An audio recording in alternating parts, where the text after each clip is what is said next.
अक्सर शिक्षा विभाग में अभिभावकों बच्चों की जो है वो परेशानी, बच्चों की मुश्किलें जो है वो शिक्षक सुनते थे।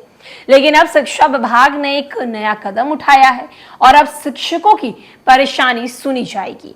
नमस्कार, मैं श्वेता और आप देख रहे हैं न्यूज़ फॉर नेशन। शिक्षा विभाग के नए एसीएस सिद्धार्थ लगातार बिहार की शिक्षा व्यवस्था को सुधारने में लगे हुए हैं। एस सिद्धार्थ लगातार बिहार की शिक्षा व्यवस्था को बेहतर बनाने में लगे हुए हैं। इस दौरान एस सिद्धार्थ ने एक बड़ा फैसला लिया है। दरअसल अब शिक्षकों की समस्या जो है वो सुनी जाएगी। बहुत से शिक्षकों के पास जो है कई प्रकार की समस्याएं होती हैं, उनकी समस्याओं को सुनने वाला कोई नहीं होता है। ऐसे में शिक्षा विभाग ने बड़ा फैसला लिया है और अब शिक्षकों की जो परेशानी होगी उनको भी अब सुनी जाएगी और उस पर भी निर्णय लिए जाएंगे। दरअसल आपको बताते चलें कि अब शिक्षक दरबार लगाए जाएंगे और इस शिक्षक दरबार में शिक्षकों की समस्याओं को सुना जाएगा। बिहार शिक्षा विभाग के नए एसीएस सिद्धार्थ ने यह व्यवस्था की है। प्रखंड शिक्षा पदाधिकारी और जिला शिक्षा पदाधिकारी सप्ताह में कम से कम एक दिन यानी कि शनिवार को विद्यालय अवधि के बाद शिक्षक दरबार लगाएंगे और उनकी समस्याओं का समाधान सुनिश्चित करेंगे। एक तरफ जहां डीईओ ने अपने स्तर पर समस्या का समाधान न होने पर राज्य के मुख्यालय तक शिक्षकों की समस्या भेजने को कहा है। उन्होंने इस आशय के दिशा निर्देश बुधवार को सभी जिला शिक्षा पदाधिकारी को जारी कर दिया था। एसीएस ने अपने पत्र में बताया है कि जिला और प्रखंड स्तर से शिक्षकों की समस्याओं का समाधान न होने की वजह से प्रतिदिन करीब 50 शिकायतें एसीएस कार्यालय में आ रहे हैं। एसीएस के 2 टूक निर्देश दिए गए हैं कि शिक्षकों की उपस्थिति पर जीरो टॉलरेंस की नीति अपनाई जाए। दरअसल शिक्षक डिजिटल लैब या मोबाइल से अपनी उपस्थिति बनाएंगे। पढ़ाने में कमजोर शिक्षकों को चिन्हित कर उनकी विशेष ट्रेनिंग दिलाने को भी कहा गया है।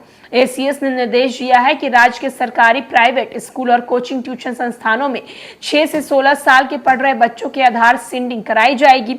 इन संस्थानों में बच्चों के आधार के साथ जो है वो सेंडिंग कराए जाए।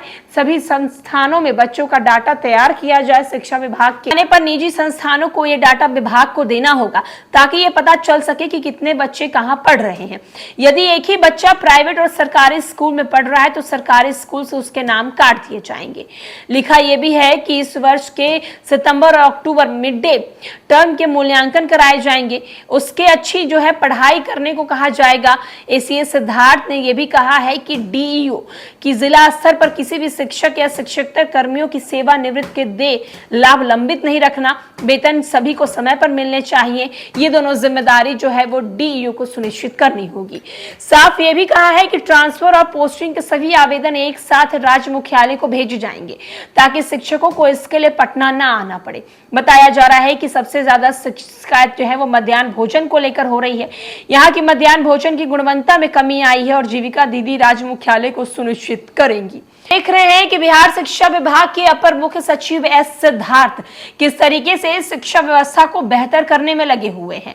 पहले शिक्षकों से कहा गया है कि उन अभिभावक और बच्चों की शिकायत सुने, लेकिन कई शिक्षक जो हैं वो अपनी कई शिकायत लेकर एसीएस के पास पहुंचते हैं, जिसके बाद अब एसीएस ने ये साफ साफ जिलाधिकारियों को आदेश दे दिया है, डीईओ को आदेश दे दिया है कि एक मीटिंग की जाएगी, यानी कि शिक्षक दरबार लगाए जाएंगे शनिवार को स्कूल खत्म होने के बाद, और उस दरबार में जितने भी शिक्षक हैं उनकी जितनी भी शिकायतें हैं वो सुनी जाएंगी। अगर शिकायतें ज्यादा बड़ी हुई तो उसे जिला स्तर पर भी भेजा जाएगा और उस पर एक्शन लिया जाएगा। फिलहाल के लिए इस अपडेट में इतना ही।